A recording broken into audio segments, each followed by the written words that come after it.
Peter B. Collins. Peter B. Collins, news and comment. It's Wednesday, July 29th, 2020. Good news for Portland. Oregon's Governor Kate Brown announces the federales are pulling out. And like anything dealing with the Trump administration, this comes with potential conditions. Trump might change his mind. And Chad Wolf, who is his acting Secretary of Homeland Security, the better to pull his puppet strings, he is saying, well, we'll leave when we think that things have calmed down.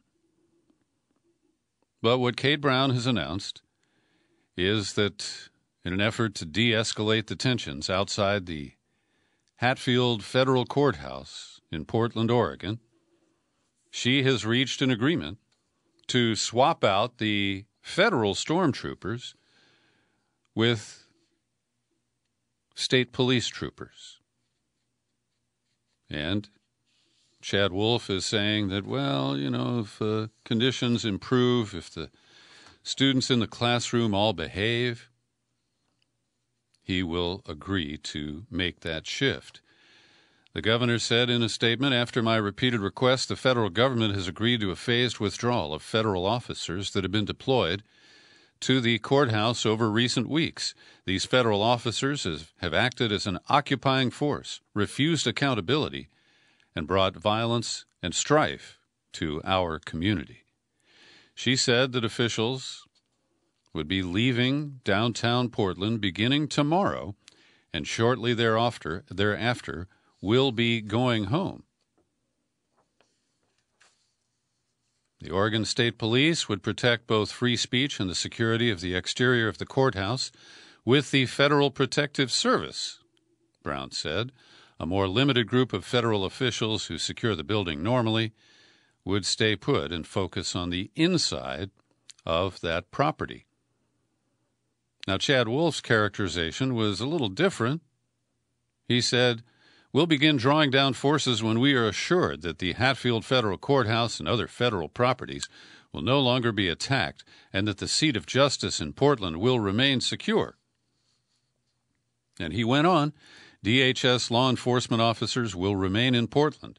We repeat, our entire law enforcement presence that is currently in Portland yesterday and in previous weeks will remain in Portland until we are assured the courthouse and other federal facilities will no longer be attacked nightly and set afire. We will continue to reevaluate our force posture over time, as we do at every other facility in the country. And Trump, of course, added to the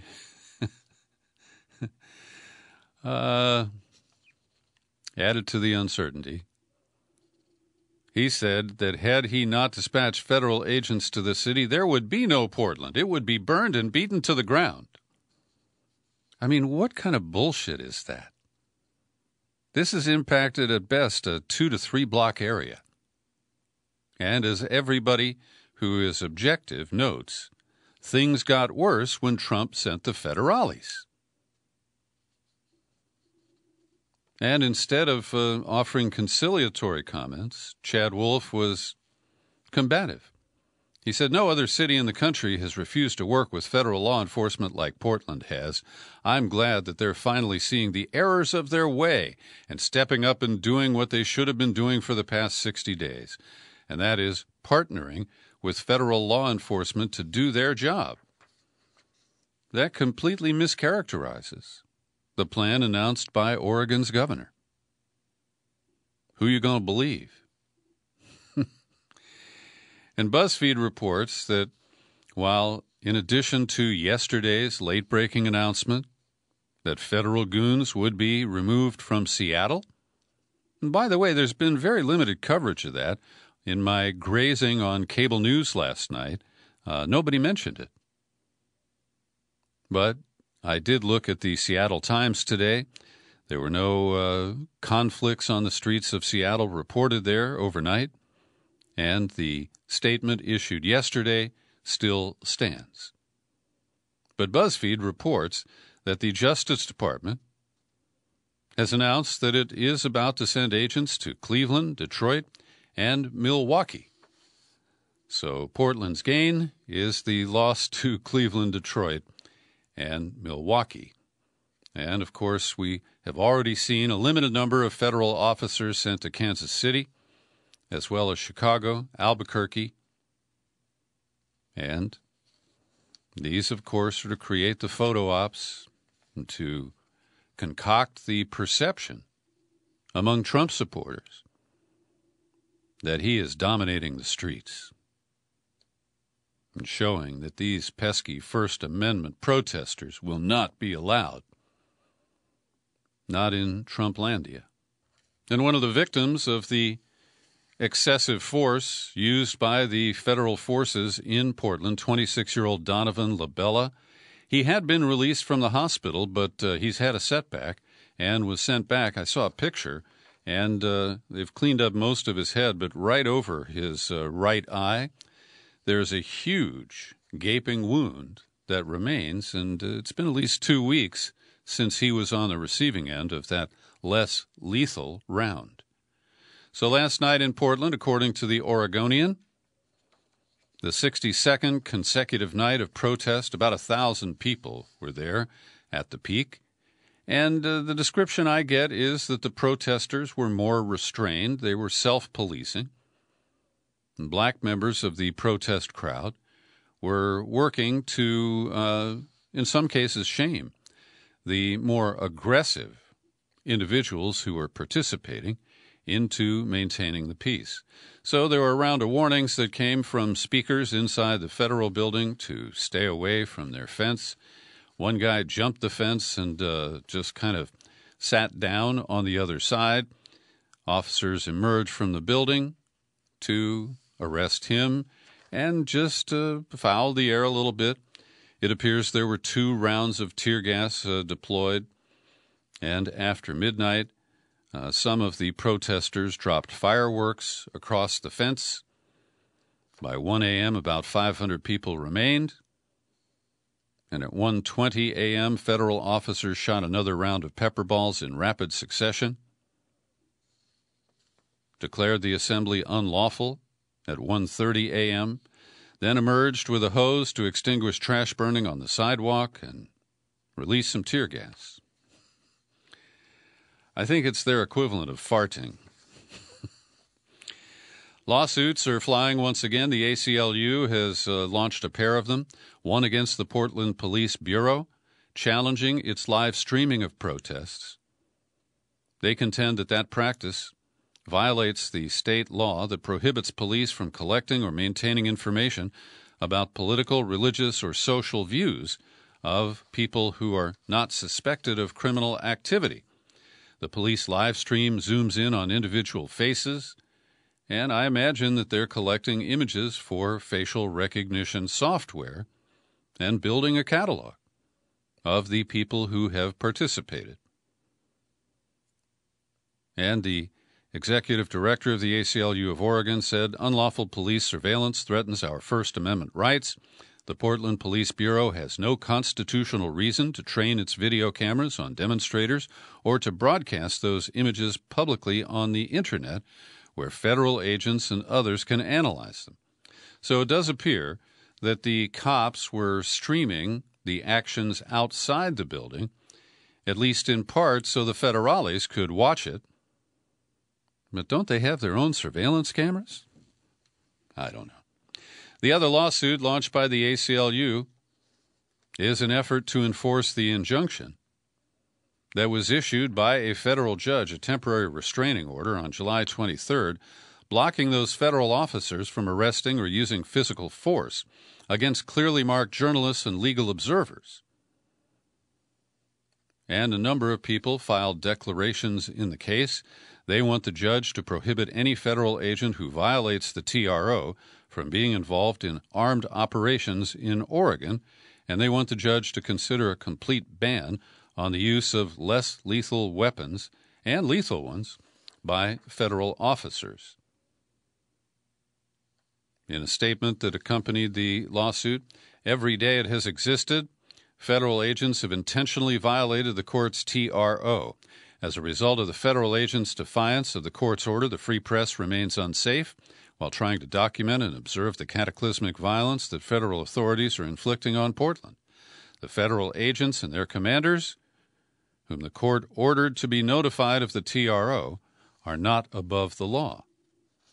So several of the declarations came from attorneys who were there to monitor the events, and they have the same protection, at least nominally, under the TRO as journalists do. Haley Nicholson said she was wearing a neon green Legal Observer hat while filming the demonstrations on July 24th when an officer pointing a gun through an open fence fired her on her chest from about 4 feet away with a 40-millimeter rubber bullet. Another lawyer volunteering for the ACLU was wearing a vest that identified her as a legal observer, and while she was filming on July 24th, standing 6 to 10 feet away from protesters, federal officers shot a pink paint bullet at her right in the head for no reason. And then a couple of reporters from Oregon Public Broadcasting similarly filed declarations in this case. And I'll note that the photojournalist that we interviewed on Monday, Peyton Bruni, said that he had been very close to federal officers and they did not attempt to attack him. And he said that at least in his own case, they appeared to be in compliance with the temporary restraining order. The Wall of Moms is a phenomenon that developed there in Portland as middle-aged women descended on the scene after they saw night after night of the police riots that they blamed on the feds. So now the Wall of Moms is going national. It's been such a hit in Portland. There were 50 Wall of Moms participating in Seattle last weekend. In Oakland, California, a delegation waved large peace signs and marched at the front of the demonstration. One mom had a sign that read, "Schedule, bath time, bedtime, fight fascists, defend black lives, repeat." In Aurora, Colorado, the Wall of Moms held arms and flowers at a protest in honor of Elijah McClain, a 23-year-old boy who died last summer after police in Aurora restrained him with a chokehold. Wall of Moms groups have popped up in Albuquerque, Missouri, North Carolina, Alabama, Texas, Chicago, and Maryland. And it's about time. And we can thank California Congressman Ted Lieu and Alexandria Ocasio-Cortez of New York because they have filed an amendment to prohibit funds being used to send federal agents into American cities. Now, this is what I've called on for weeks now, that the only way to get their attention is to use the power of the purse, and the House typically originates spending bills, and take the budget for the Department of Homeland Security and just put it on ice, so to speak, and say, look, as long as you're engaging in these kinds of behaviors, we are not going to, sign off on your funding for the next fiscal year. So this is an amendment to the House Appropriations Bill. It's co-sponsored by Rashida Tlaib of Michigan, Deb Haaland of New Mexico, and Emmanuel Cleaver of Missouri. And this is the move that I think is the best effort for the Democrats. So here we go again. An anonymous intelligence source has leaked a warning that Russia, yes, of course, Russia, is trying to sow discord in the United States, as if we're not any good at that ourselves, and that Russia is spreading COVID-19 disinformation as a way to disorient Americans. And I would say that we're pretty goddamn good at that ourselves, too. And these anonymous leakers say the 2 Russians who've held senior roles in the GRU have been identified as responsible for a disinformation effort. They say that these English-language news articles that are posted on websites including infoross.ru, infobricks.org, and oneworld.press, that they promote information that is dangerous to Americans. One example? Well, a headline on one of their articles read, Russia's counter-COVID-19 aid to America advances case for détente. Now, this article in The Guardian, which is often pretty lousy when it comes to the Russia-U.S. exchanges, they follow that up by saying, which suggested that Russia had given urgent and substantial aid to the U.S. to fight the pandemic. Well, they did. Back in March, after one of those phone calls that make Democrats so nervous between Trump and Putin, Vlad sent a plane load of stuff. And so for them to write an article about that and to imagine that that is going to cause discord among Americans is just crazy. Then there's a headline, Beijing believes COVID-19 is a biological weapon. Well, that's an open question. It's explored on this program on a regular basis. And in case you're wondering, I can flatly declare that I am not promoting Russian disinformation, just my own point of view and my curiosity and skepticism. So once again, there's no evidence of anything truly nefarious here or beyond the routine. There is, of course, no mention in the articles in U.S. outlets that we run propaganda into Russia on a daily basis with Radio Free Europe, Radio Liberty, and we have a new guy, a Trumpist, who's running the propaganda arm over at the State Department. No, we're just always the victims of these cruel Russian schemes. And this is one of those situations where I don't like to side with Trump, but the media is trying to continue the shame game based on intelligence leaks that told us that Russia was paying bounties to Taliban fighters who killed Americans in Afghanistan. And it appeared that this one had run out of gas. But Democrats and their media allies are keeping it alive because Trump had another one of those phone calls with Putin last week. We don't know anything about it, and that's weird. The White House should issue some sort of a statement that describes, at least in general, what was discussed, what was the purpose of their phone meeting. But in an effort to extend the Russia Bounty Gate narrative and to continue to try to put a leash on Trump, a reporter from Axios asked him if in that phone call last week he and Putin had discussed the Russian bounty allegations. And Trump said, I have never discussed it with him. He said this was a phone call to discuss other things, and frankly, that's an issue that many people said was fake news. Now, as you know, I don't like the whole fake news thing because Trump uses it to dismiss things that are just inconvenient, embarrassing, or expose his fraudulent behavior and his graft. But in this case, I have to say, we've never seen any evidence that supports that. And what did Congress do? Well, Liz Cheney led the charge to pass an amendment to the must-pass, and it has, defense funding bill, the NDAA, which ties Trump's hands related to pulling troops out of Afghanistan. And we're going to discuss later the Pentagon's announcement of redeployment of some U.S. forces in Europe. And so then we have Trump's performance yesterday at the new and improved coronavirus briefing. And I touched on this yesterday.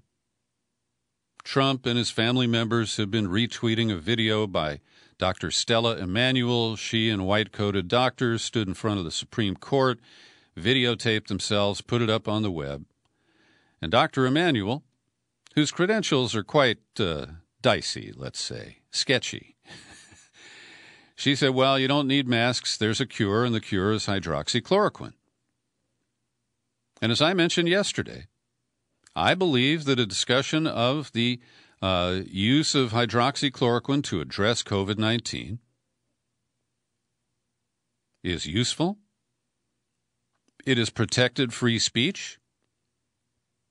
And no matter which position you take, and I have listeners who believe that HCQ does work, and I have listeners who believe the official line that the investigations, the medical studies, have shown that it doesn't have any measurable impact on outcomes with COVID-19 patients.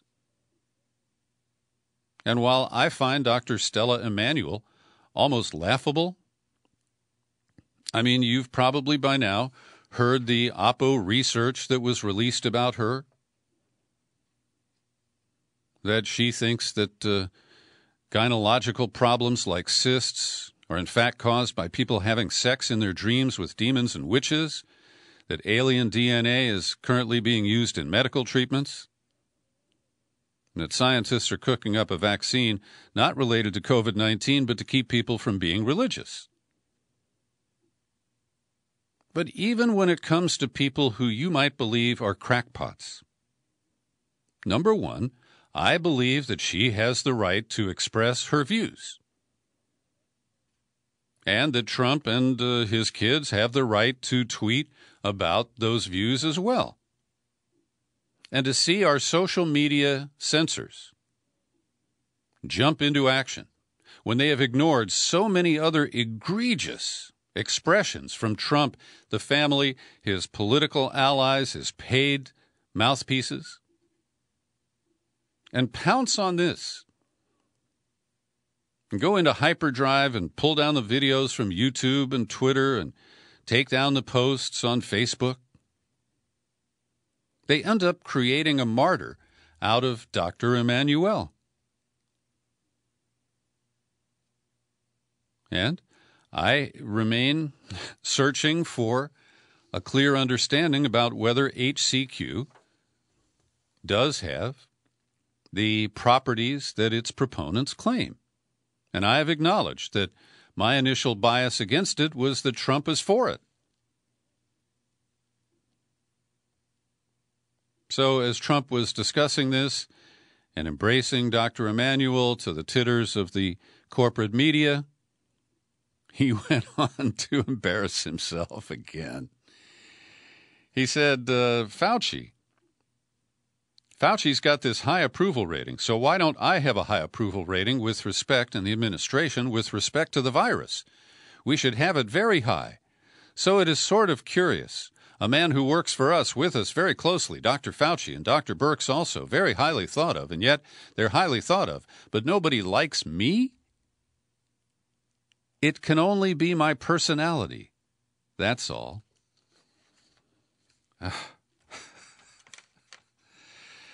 It is a comedy of idiots. And this is our life in 2020. So I just want to tick off a couple of things that are going on related to censorship and crackdowns on expression on social media. Today in Hong Kong, which is actually yesterday, police arrested 4 people between the ages of 16 and 21 under the new draconian national security law that could put them in prison for a very long time. They haven't identified these 4 young people. They were arrested because they want to establish a Hong Kong republic. They will unreservedly fight for independence. They also said they want to unite all pro-independence groups in Hong Kong for this purpose. And in Turkey, the increasingly authoritarian Recep Tayyip Erdogan has led his legislators to pass a new law that would give the government sweeping new powers to regulate social media content. It orders outfits like Facebook, Twitter, and YouTube to open offices in Turkey. And those offices have to respond to government demands to remove content from their platforms. They have 48 hours to comply with such a government order, or they could be fined $700,000 if they fail to cooperate. So these are very extreme measures. And while, social media is extremely annoying at times, I do find it useful. I spend about 45 minutes a day looking at Facebook and 5 minutes a day looking at Twitter. And they do give me an idea of what people think is important. And a lot of my Facebook friends I really value because they link me to articles that I wouldn't have found on my own. And I want unfettered free expression in all cases. And I can decide myself if Dr. Emanuel deserves credibility or a laugh track. But if you remove that content, prevent me from seeing it, considering that point of view, you are limiting expression, discourse, and contrarian views, and that is fundamentally un-American. There's an interesting commentary posted today at Consortium News under the byline of Tony Kevin, described as a retired Australian diplomat, and he cites Caitlin Johnstone. He says, I agree with her. We are now in the throes of a third world war against China and Russia. This war has been started by the U.S. and Britain, supported by Five Eyes allies, Canada and Australia. They have chosen their preferred strategic fighting terrain to be information and sanctions warfare, because they know that on conventional military warfighting terrain, they would be unable to even begin to prevail over Russia and China. So this is a war confined to hostile rhetoric, sanctions, and subversion. And he cites Mike Pompeo's recent incendiary comments about China. And here's a list where I agree with some of his claims, Tony Kevin. He says this war features continued recycling of old discredited anti-Russian and anti-Chinese propaganda myths, like the Skripals, where I agree. Syria chemical weapons attacks, I agree. Alleged Uyghur genocide? Well, I don't know that genocide has been suggested. It is a crackdown on the Uyghurs, and I am puzzled by many independent media voices who question the validity of the claims that China has created re-education camps where they are confining up to 1 million Uyghur Muslims in Xinjiang province. Then he also refers to, as a myth, a propaganda myth, repression of human rights in Hong Kong. Well, I just reported on the latest efforts in that arena. So take a look at Tony Kevin's commentary. You might agree with it more than I do. So with all that in mind, there was what was promoted as a smackdown on Capitol Hill today, as Jeff Bezos of Amazon, Tim Cook of Apple, Mark Zuckerberg of Facebook, and Sundar Pichai, the CEO of Google, all zoomed into Capitol Hill. And via video links that were not on any of their own platforms, the chair of the Antitrust Subcommittee in the House, David Cicilline of Rhode Island, a Democrat, he attacked the country's largest technology companies, saying that they have wielded their power in disruptive and harmful ways.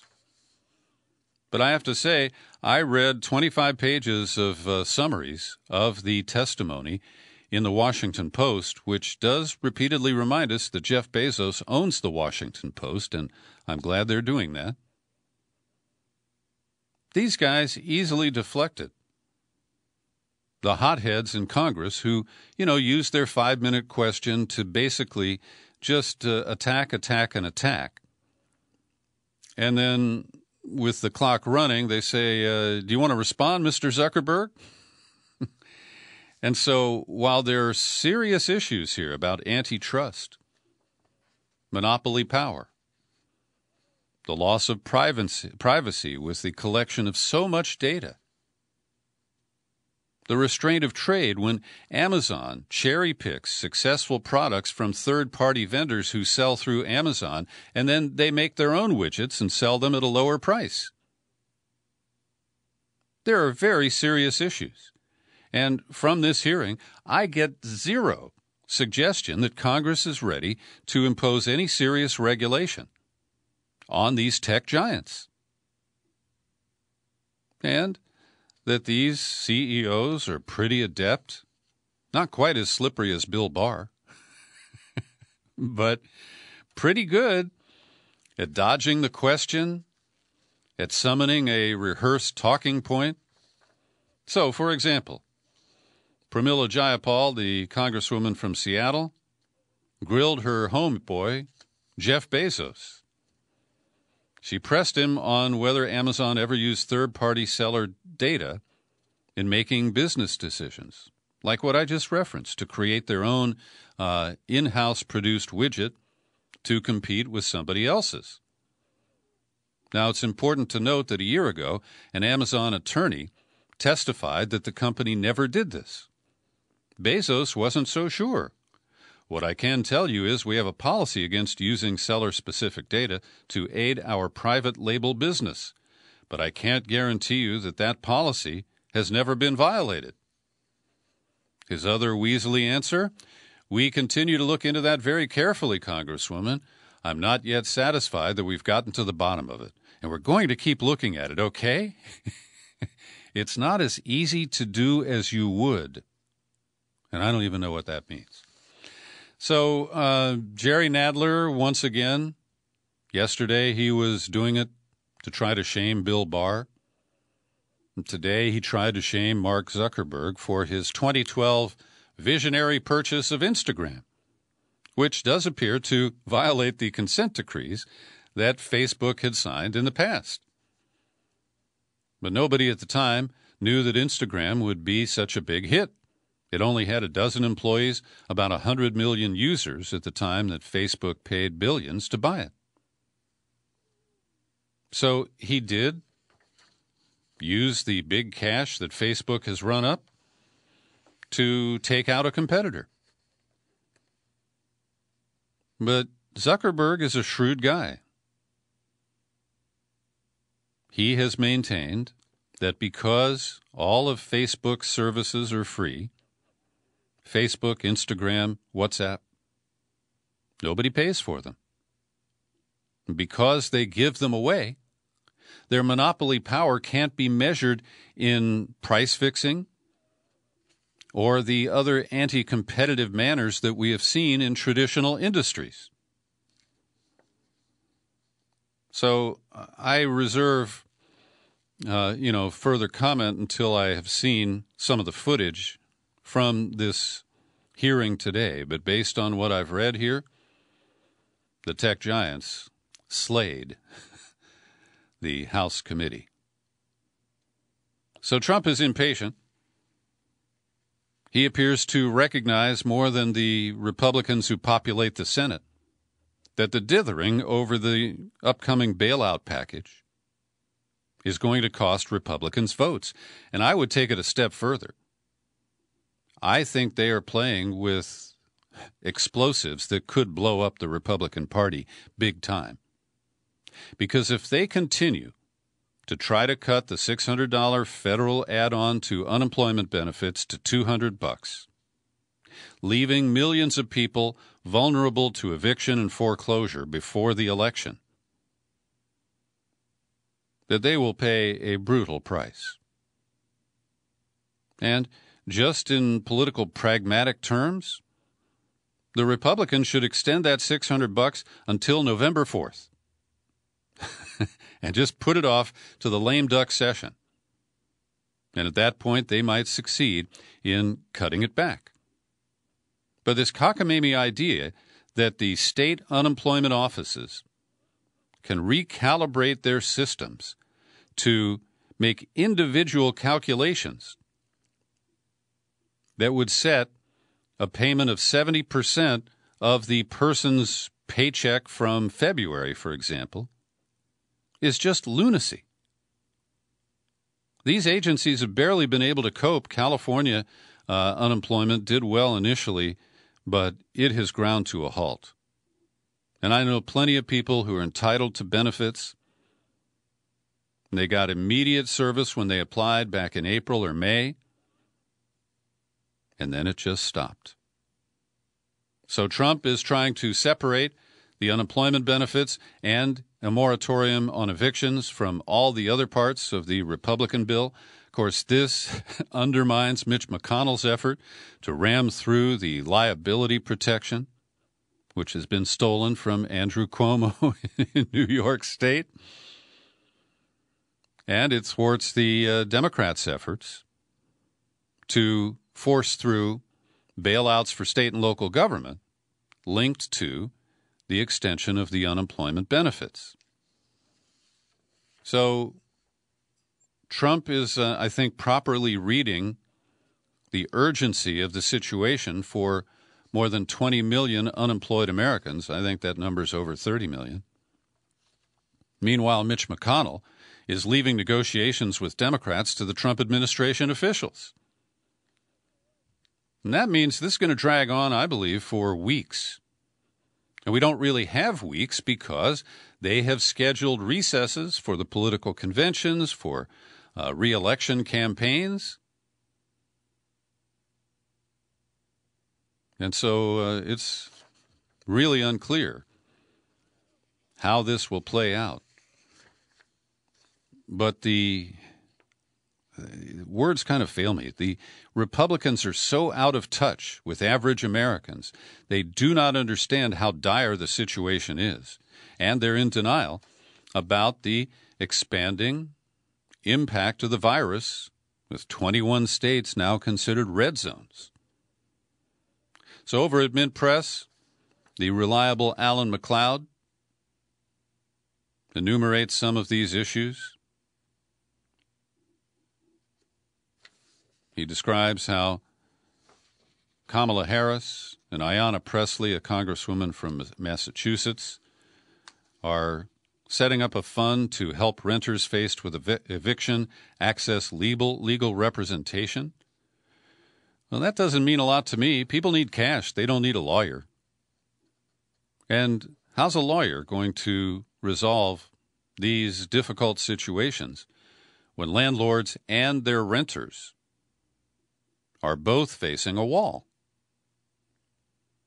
But one of the things that McLeod points out that is so disappointing is that House Majority Leader Steny Hoyer, Democrat of Maryland, he is negotiating in public, negotiating with himself, saying, look, it's not $600 or bust related to the unemployment federal add-on. And Steny Hoyer uses the Republican talking point that $600 a week is an incentive for many people to stay home.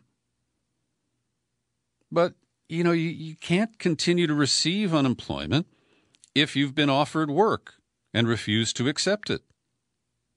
The only people who qualify are people who are not working, whose jobs aren't available anymore, or at least not available right now. And that relates to the shoddy response to the pandemic and the need to dial back and impose new shutdowns in some cases. And in a separate article, McLeod lowers the boom on what we discussed yesterday, that the Republican draft bill called the HEALS Act includes almost $30 billion in defense spending. Now, they just passed the NDAA, which included $70 billion in unassigned money. It's a war chest for future wars. And most of the coverage doesn't point out that this is to replace the money that Trump stole to pay for his damn wall. And last night, Trevor Noah on The Daily Show had a very funny sequence. They lifted footage from the trailer of a new Tom Cruise Mission Impossible movie. I guess it's going to come out at some point. And Cruise is launching a fighter jet off an aircraft carrier, and they tied it to the boondoggle of the F-35.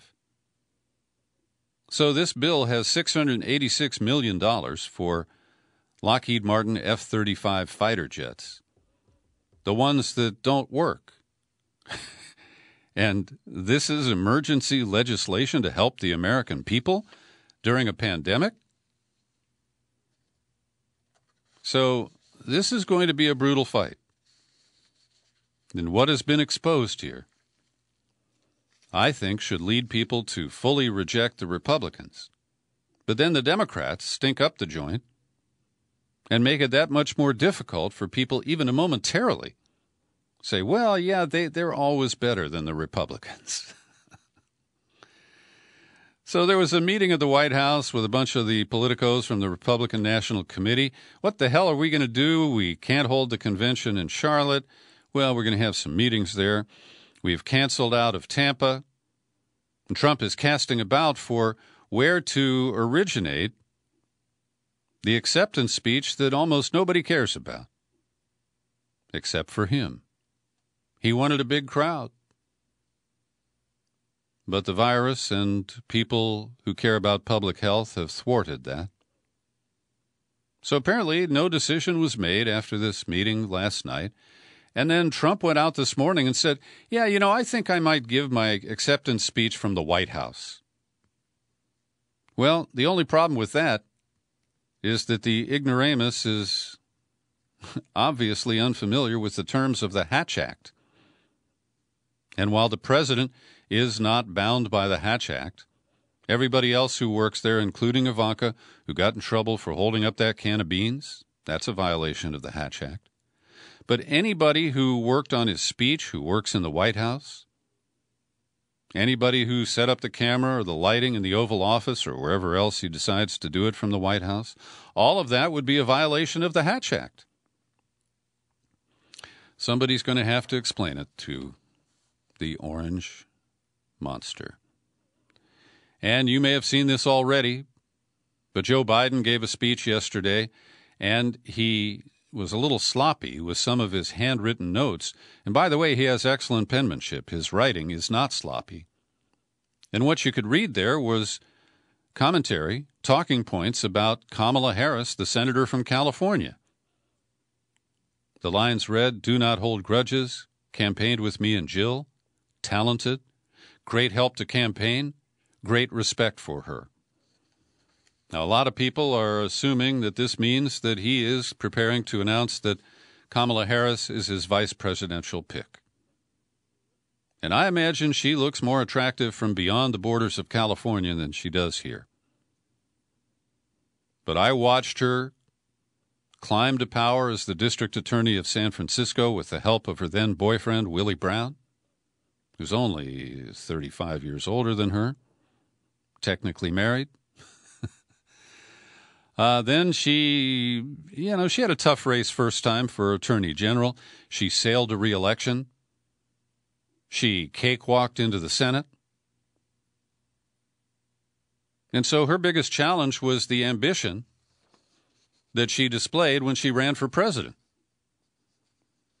And Kamala Harris was exposed by Tulsi Gabbard in a takedown of incredible historical proportions, almost as good as the takedown of Joe Biden by Kamala Harris. And Gabbard exposed that Harris was not progressive, as she claims, when she served as California's Attorney General. So we shall see. Defense Secretary Mark T. Esper, formerly of Raytheon, is following Trump's orders to move some of the chess pieces that the military has in Europe. 12,000 troops will be shifted out of Germany.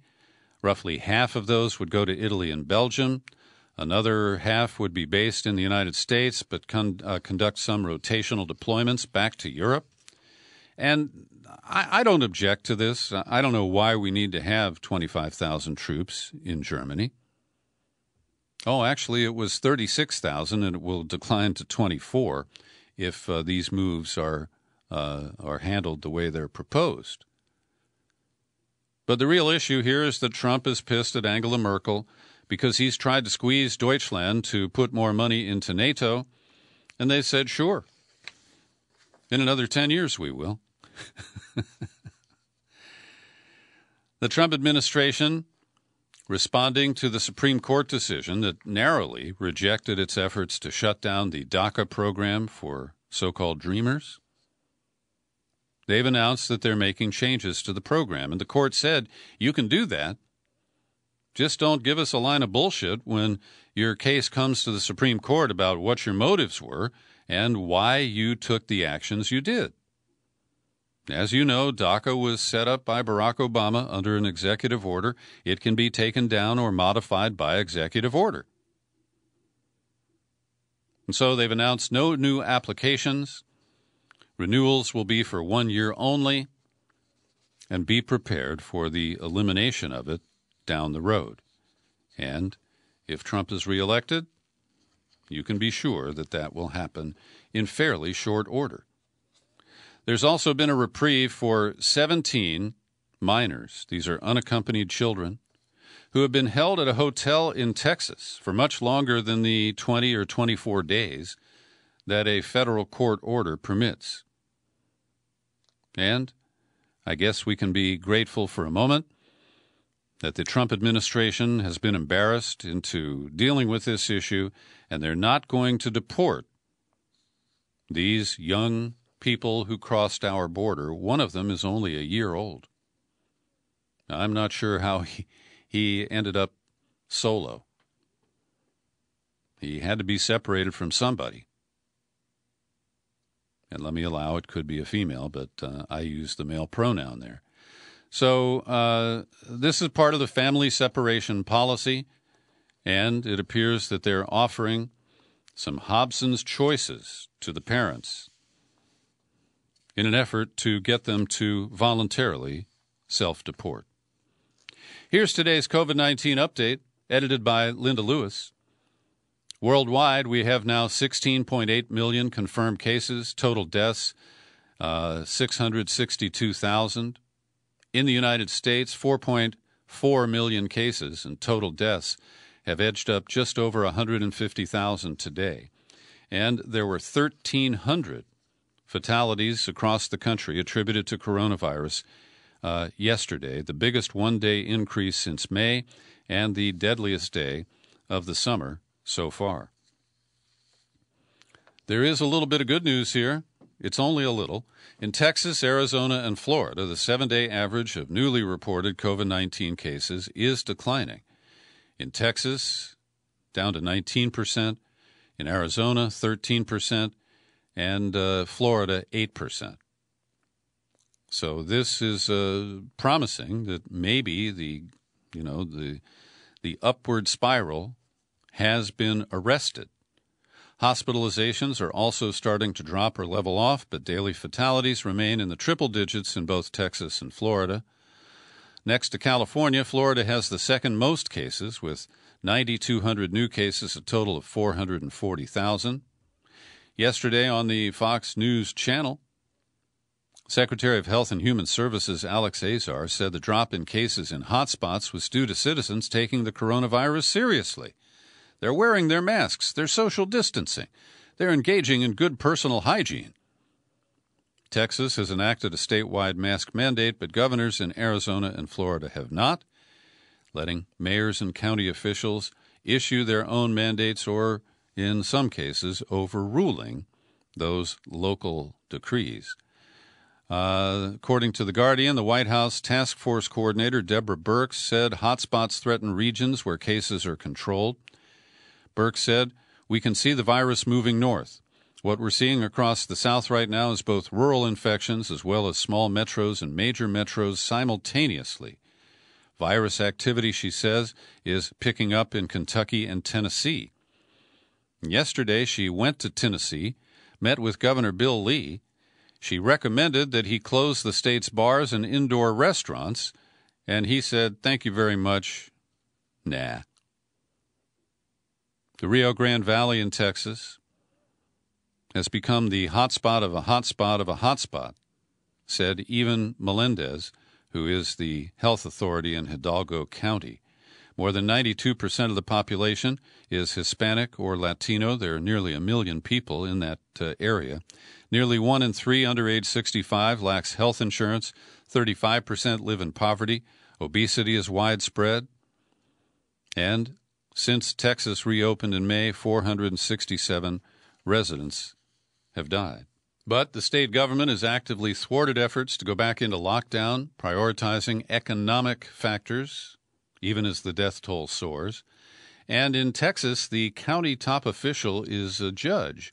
And Hidalgo County Judge Richard Cortez ordered residents to stay at home. He encouraged non-essential businesses to limit their services, but the Texas governor, Greg Abbott, undermined his authority, saying it's simply a recommendation.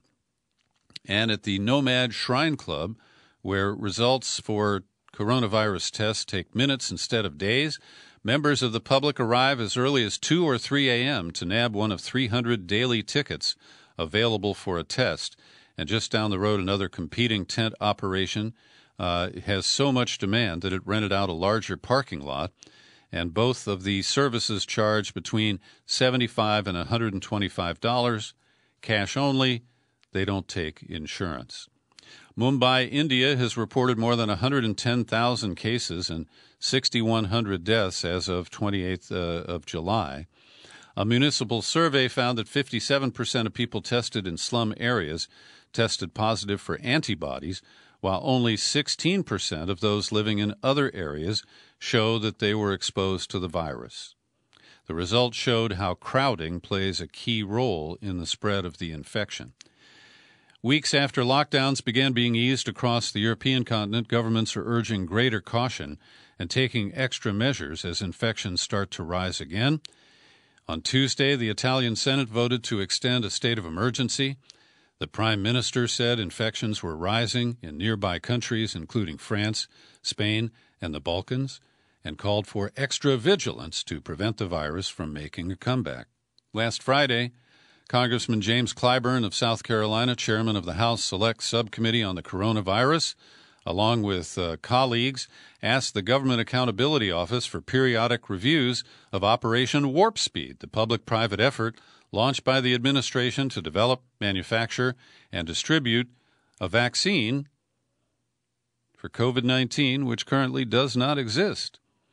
They specifically asked to examine the organizational structure of the initiative, criteria used to allot funding and resources, coordination with other federal vaccine development initiatives. But will they explore the profiteering that's underway? Headline from Sunday's New York Times: Insiders pocketing millions from sprint for a vaccine. The feeding frenzy in the pharma world is intense, just like sharks fighting over chum. There's a new documentary. The New York Times is reporting on this piece produced by Michael Osterholm, an infectious disease expert. He describes the nature and limitations of coronavirus tests and answers the question, given these limitations, what then can be done to put in place an effective large-scale testing program in the United States? Observing that the coronavirus testing is like a Wild West now, with more than 136 unvetted antibody tests currently in use, he says the FDA must bring order to this chaos and determine which tests work well. It should stick to its normal review process and expedite it by giving top priority with clinical reviewers and bringing in more reviewers as necessary. Netflix has an educational documentary that Linda recommends. It's called Coronavirus Explained. It was produced by Vox, and you can find it in your Netflix, on your Netflix channels. Most voters, 60% or more, think the U.S. should fully test any vaccine, even if that delays rolling it out. Well, I'm in that 60%. Because if you produce a vaccine overnight, I will not believe that it is safe, that we adequately have identified side effects, and contraindications. And we also fundamentally don't know if it works because so far the antibody tests show that the coronavirus does not have a long life expectancy. Louis Gohmert is an idiot. He's a Republican, Texas, serving in the House of Representatives, and he's been walking around the Capitol without a mask. He's been attending multiple hearings. They're now contact tracing him because Louis was supposed to get on a plane with Trump to fly to Texas. But anybody who is going to do so has to submit to a White House coronavirus test. So Louis let them put that thing up his nose, and the test came back positive. And he's the one who has ridiculed people for wearing masks, for taking precautions. He was seen chatting it up with no mask with Bill Barr, the Attorney General, who had no mask, outside the hearing room yesterday. Back in June, he told CNN, "I don't have the coronavirus as of yesterday, but if I get it, you'll never see me without a mask." All right, Louis, let's see you with a mask. And the same Congressman Clyburn has asked for communications between the White House and state governors in the 21 red zone states. Clyburn wrote, "We're primarily concerned with the difference that seems to be existing between what the White House is saying publicly and what it's saying and doing privately. COVID-19 is recognized by this White House as being much more serious in their private dealings than in public." And Clyburn continued, "An unpublished report recommends far stronger public health measures than the Trump administration has called for in public." It just shows how political the whole response has been. And that is truly tragic. Finally, today, we take a look at the troubled, embattled United States Postal Service. The Treasury Department has agreed to a $10 billion line of credit coming from the emergency coronavirus relief funding. But in recent weeks, the Postal Service has posted some good numbers. They've had some increases in traffic, mostly in packages, and they are currently sitting on $14 billion in cash on hand. If that number drops below $8 billion, they are allowed to tap into the loan fund from the Treasury Department. Now, on the plus side, this means that the Postal Service is likely to still be in existence and able to deliver your mail-in ballots this November. But as The Intercept reports under the byline of Rachel Cohen, the new Postmaster General, who was a big Trump contributor, his name is Louis DeJoy, he is making changes. Now, the Postal Service certainly may need a lot of major changes. But get this, he is urging postal workers to leave their post offices without sorting all the mail. And apparently somebody is supposed to run out in the middle of the day and give them a new bag of mail, which they're supposed to sort in their trucks. Now, I don't see how this could improve efficiency in any way. I imagine there are different ways to sort the mail. There are ways to have certain people do the sorting and the carrier just picks it up and goes out to deliver it. But as far as I can tell, and I've been seeing this go on for a long time, to have the carrier who actually puts the mail in your mailbox sort it earlier in the day means that she or he is going to know that you've got a bill coming from, your bank, your car payment, your doctor, and bundles them all together, sometimes put a rubber band around it, right?